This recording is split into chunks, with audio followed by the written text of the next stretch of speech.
naisipan ko magluto ng ritola, ritong isda, tinola at kinilaw.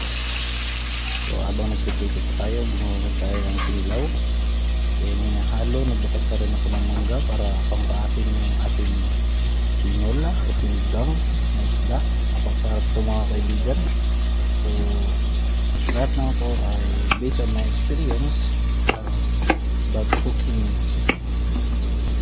Thank you.